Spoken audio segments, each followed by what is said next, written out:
مشرقی پاکستان میں موجود باغیوں کو اسلحہ فراہم کیا اور اس کے ساتھ ساتھ ان کو اس اسلحے کو استعمال کرنے کی تربیت بھی دینا شروع کر دی، جس کی وجہ سے پاکستان اور بھارت کے درمیان حالات مزید خراب ہونے لگے۔ ان حالات پر قابو پانے کے لیے جنرل یحییٰ خان نے فوج کے مزید دستے مشرقی پاکستان کی طرف روانہ کیے۔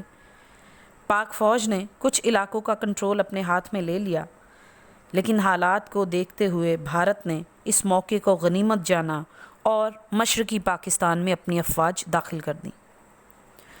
مشرقی پاکستان میں موجود پاک فوج 2 ہفتوں تک بھارتی فوج کا مقابلہ کرتی رہی، مگر آہستہ آہستہ مشرقی پاکستان میں موجود پاکستانی فوج کے پاس تمام اسلحہ اور دوسری چیزیں ختم ہونے لگیں۔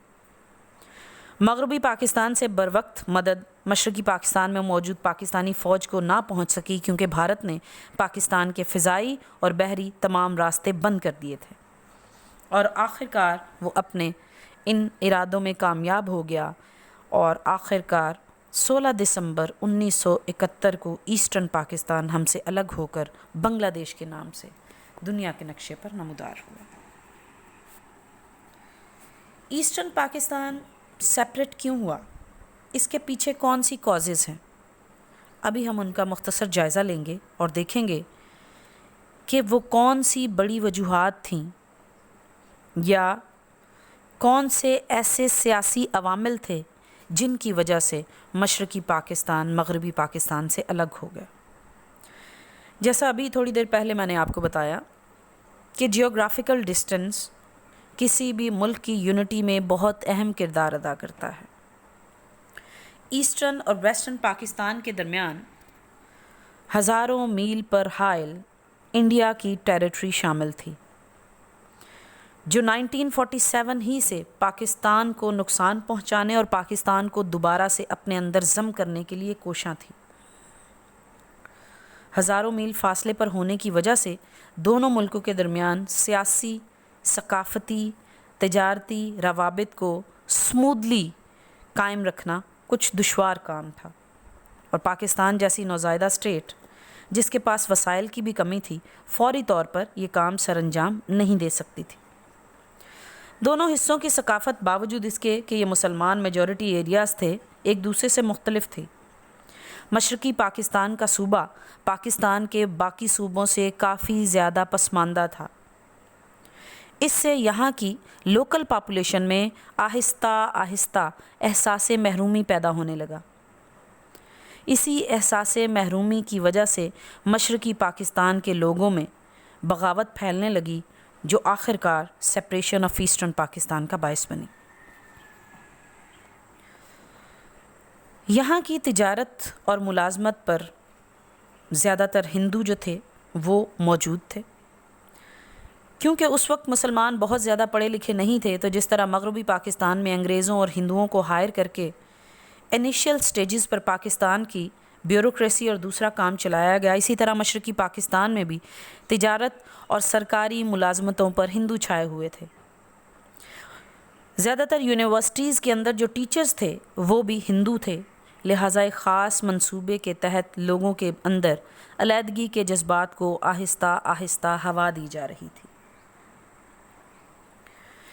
یہ علاقہ معاشی لحاظ سے اکنامک بیکورڈنس کا شکار تھا as compare to western Pakistan.